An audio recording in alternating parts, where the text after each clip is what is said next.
I stole design from my student and I would do it again. Here is what happened. A few months ago, our student Anna sent me a message. Hey, I found this blouse. I think it's really cute. I would love to replicate it. And I said, great. Go for it. She mentioned that she really loved the ties on the waistline, that they could be like a built-in fitting tool. And I agreed. And the only piece of advice I gave her was, you see how it's built into a dart? She said, yeah, thank you. A few weeks later, she comes back with the photographs of the blouse that she created. And at this point, I'm like, wow, now I need to recreate her design. The original shirt was nice, but it didn't really spark anything in me. It was okay, but not quite my style. But when I saw Anna's shirt, I was like, wow, okay, this is great. She has taken the original design onto the whole new level, and now she inspired me. Here is the progression of all three shirts, the original, Anna's, and mine. Same starting point, yet three completely different results. If you're new here, hi, I'm Lisa Bennett, designer, educator, and co-founder of Arkdefo. We teach women how to work with their individual measurements and design and make clothes that they would actually love to wear. We don't work with ready patterns. Instead, we teach you how to turn your measurements into your custom pattern blocks and then how to transform your blocks into any sewing pattern you want. And today's story is the most beautiful illustration of how powerful pattern drafting is. When she messaged me, she didn't ask me for a pattern or for instructions or for the steps. She didn't have to. She had already figured all of this out by herself. And that's why I'm so proud of her. A few years ago, she came to us with very basic knowledge of how to use a sewing machine, and she tried working with some ready sewing patterns. In her own words, she always felt that those ready patterns were super limiting and very confusing. She was basically at the point of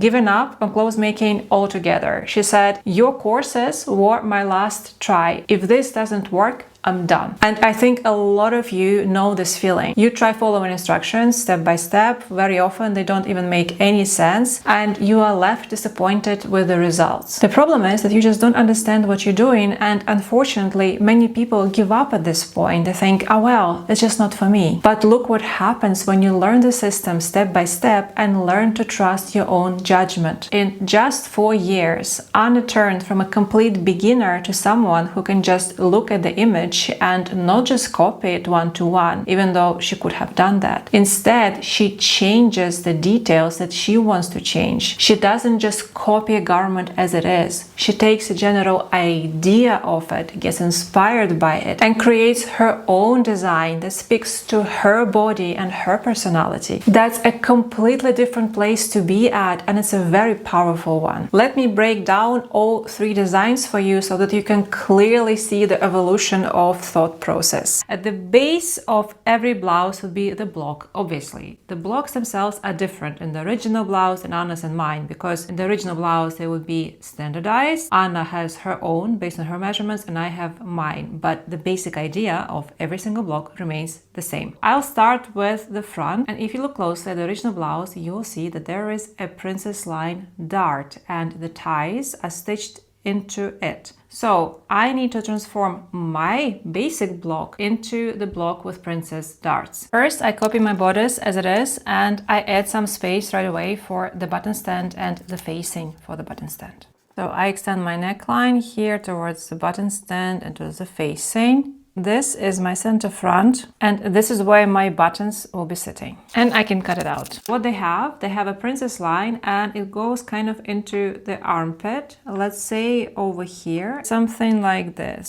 So I can just draw a nice and beautiful curve towards my apex point. And then I'm extending my original darts towards the apex too.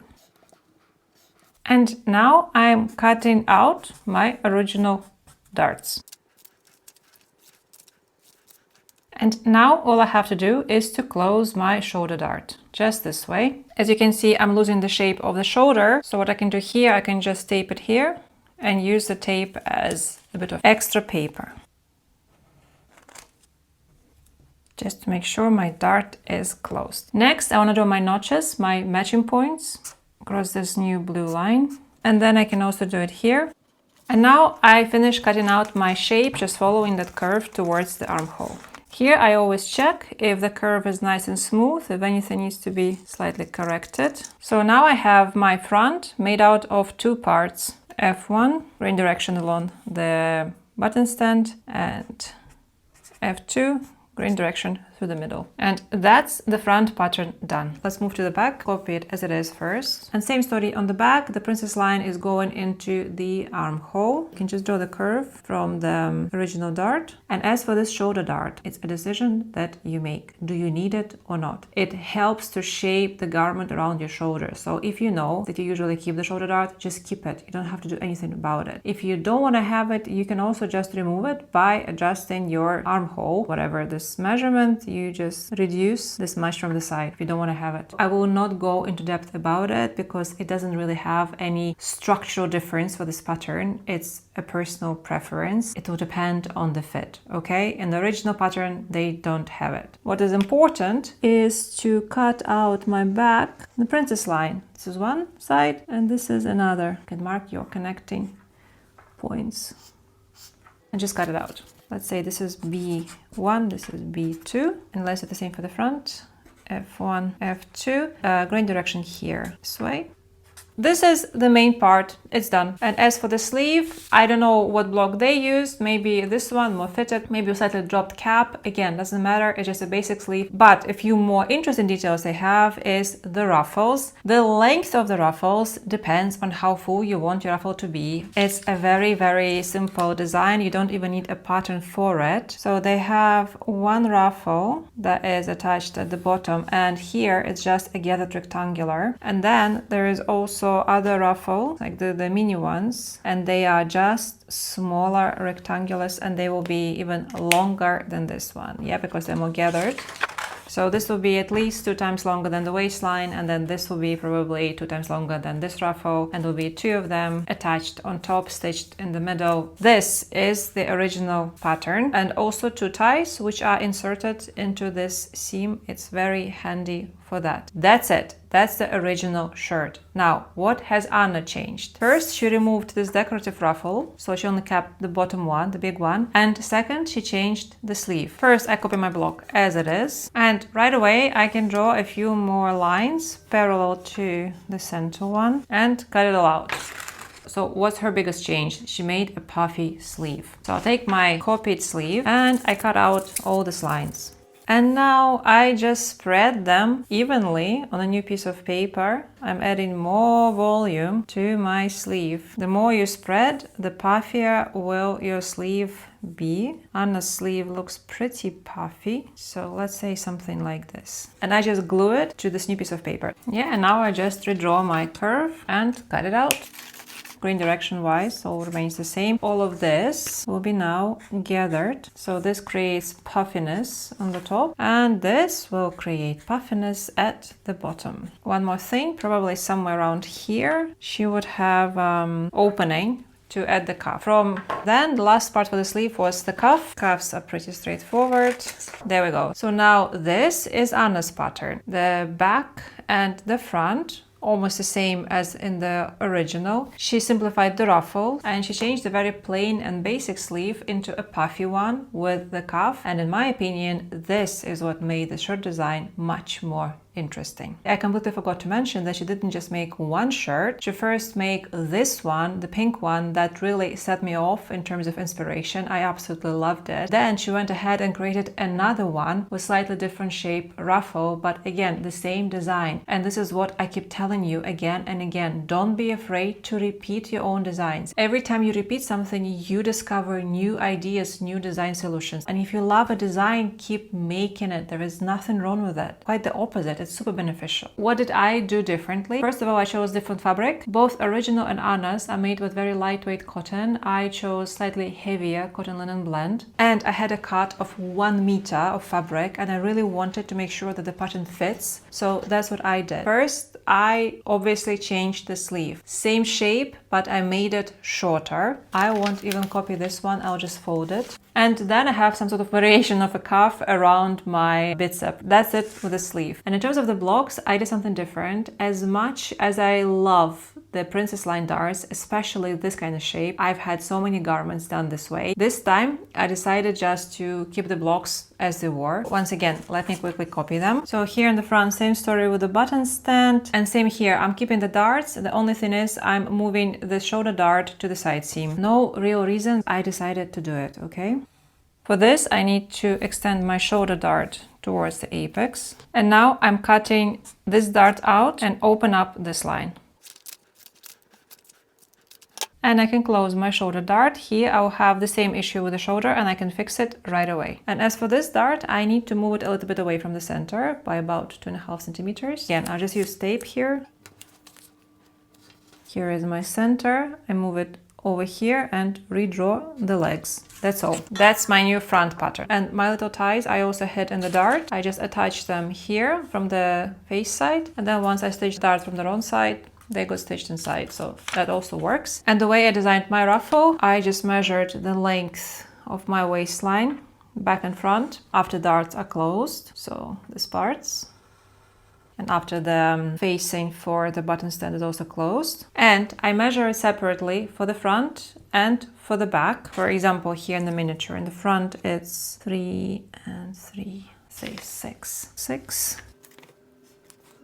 Same for the back. And all I did here, I divided it into a few kind of pieces and I cut it up, keeping the waistline intact.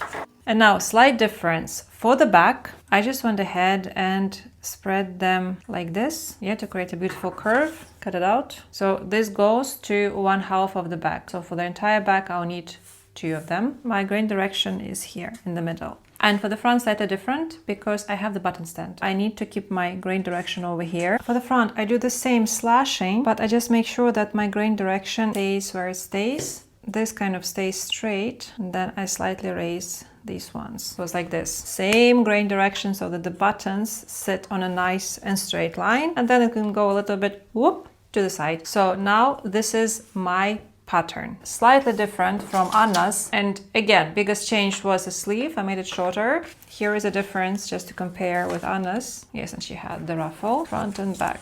Once again, it all comes from the same blocks, and I can't speak for others. I don't know what ease they used. I used my blocks with 20 centimeter ease, so it's slightly looser fit. It's not super tight. In my opinion, because there are these ties in the dart, it makes sense to have it slightly looser so that you can tighten it with the ties. Otherwise, they kind of irrelevant. That's it. That's the entire process from the original pattern to Anna's to mine. I got so excited talking about different bodices that I have completely forgotten that there was one more detail in my blouse, the collar. And in this case, it was a very simple straight band collar. I put together my patterns, front and back. I align them along the shoulders. I measure the circumference of my neckline. So whatever that measurement was, I just draw this line. Let's say this was my full neck circumference, and this is my collar pattern. That's it. I do like keeping my collar pattern just as a straight rectangular because I like the angle that it creates when it's folded. See how simple it is when you understand what you do. Most people, when they see something like this, think, oh, I need the exact pattern. I need the steps written down for me. I don't want to get it wrong. But that way of thinking is exactly what keeps you stuck because you are always waiting for permission. Anna didn't wait, she just started. And that's when things finally click. When you stop asking, is this correct? And start asking, what do I want from this? Because at its core, clothes making is not complicated and it follows the similar principles across all the garments. Take these blouses, for example. It's essentially a bodice, 2 sleeves and the bottom part. Everything else is a decision. Everything else is decorations.